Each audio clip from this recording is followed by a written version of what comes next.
ოფიციალურად სოფელში, რომელზეც შემდეგ რეპორტაჟში მოგიყვებით, 57 კომლია რეგისტრირებული, თუმცა ადგილზე რეალურად დღეს მხოლოდ 5 ადამიანი ცხოვრობს. შეიძლება ვთქვათ, არსებობს, რადგან დასახლებაში არ არის ბუნებრივი აირი. არის გაყვანილობა, მაგრამ არ მოდის წყალი. როგორც ადგილობრივები ამბობენ, ელექტროენერგია სოფელში 30 წელი არ ყოფილა და სახლებიდან ელექტროგაყვანილობაც გაქრა. ადიგენის რაიონის სოფელი ფარეხა, ქეთევან ბერაიეს რეპორტაჟი. დასახლება ცენტრალური მაგისტრალიდან დაახლოებით 100 მეტრში მდებარეობს, თუმცა მიუხედავად ამისა, გზაზე აღნიშნული ბანერი ან სხვა სახის რაიმე მინიშნება არ არსებობს.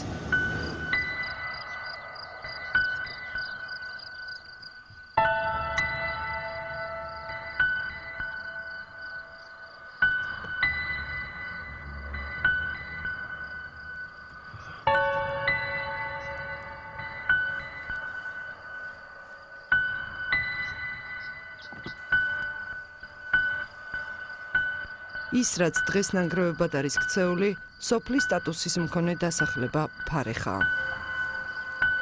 ეხლა რამდენი ადამიანი ცხოვრობს? ეხლა ცხოვრობს 2, 3, 5 ადამიანი, იქ ფერმა არის და იქითკენ დიდი ფერმა არის.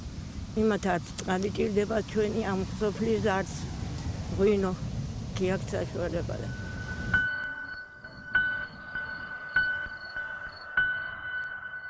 თუმცა ოფიციალური მონაცემებით ადიგენის მუნიციპალიტეტის ვებგვერდის მიხედვით ფარეხაში დღეს 67 ადამიანი, ანუ 57 კომლი ცხოვრობს.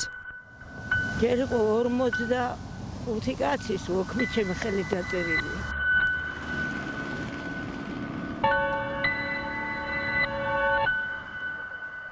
მე რომ ეირია და გახდებო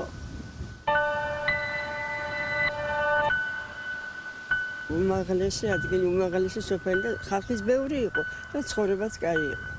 აქ კანტორა იყო, აგერ შემოკარებული არის კანტორა იყო. აქეთ ის იყო რადიო იყო დადგმული, ყველაფერი წვესნოდა, ყველაფერი იყო.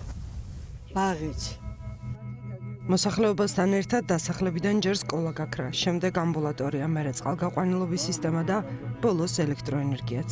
პური ვერ მომიზელია, გოგო, პური ვერ მომიზელია, რომ სუფთა წყალი ხო მინდა. არ უშვებენ. წყალი ჩვენ არა გვაქვს, ჩვენ არა გვაქვს. სახლი ინგრევა. ძალიან გამოვაცხადეთ გამგეობაში და ძვირიჯდება ვერ გამოიყვანეს დენი და ქევართ 30 წელი უშუქოთ. აქ მქონდა შოჩიკი, აქ ტელევიზორს დავდგავდი, მეორე ოთახში მაცივარი მქონდა. დღეს არაფერი არ მქონდა. პატარა რადიო მას ჩართავ ხოლმე საღამობით. ამინდი, პატარა სიმღერების უსმენ. სვარაფერი. და იჭერს ხო? იჭერს, ხო, ხლებინები ცოტა ხანჯდარია, პატა ხანჯდარს ხანაის. ადიგენის მუნიციპალიტეტის გამგებელი ამბობს, რომ პრობლემების შესახებ იცის, თუმცა მისი გადაჭრის კომპლექსურ მიდგომაზე ჯერ კიდევ ფიქრობს. პრობლემა ნამდვილად დგას, საკითხი დაყენებულია ყველა დონეზე, ჩვენ ვფიქრობთ ერთობლივად, რა შეიძლება ამ კუთხით გადაწყდეს. ძალიან შორი მანძილიდან არის მოსაყვანი ელექტროენერგია. სოციალურად დაუცველი 54 წლის დიასახლისი ფარეხაში ძმასთან ერთად ცხოვრობს.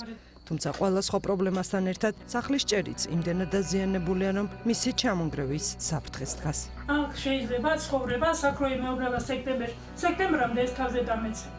რა ვქნა, კეთიჯან, სხვა საშუალება არ მაქვს. რომ დაგჭირდება კეთი, მიდივართ ახალციხეში.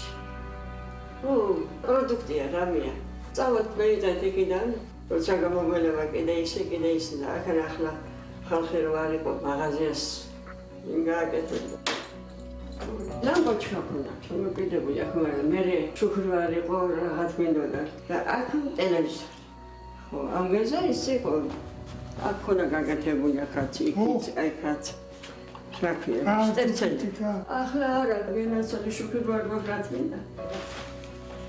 თუმცა მიანა, ეთქა ხოში და მაგას გერამბანია, რაც აქეთით გამოკითხავ და გამართებული მაგას და მაშინ გეუბნებთ რა თეში ერთად თუ მევიდა მოჭი თუ ეგ აქეთი მედიკალების სახლიდან განვითარ გავდივარ და ესპრესოც როდინდელია.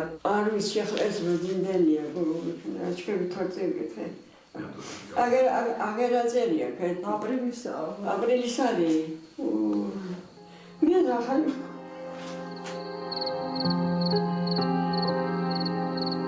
მემკვიდრე სოფელზე და ადგილობრივ მოსახლეობაზე პასუხისმგებელი პირები პრობლემის გადაჭრაზე ფიქრობენ, ფარეხელები სინათლეს და ცივილიზაციას გაღმა ნაპირიდან აკვირდებიან.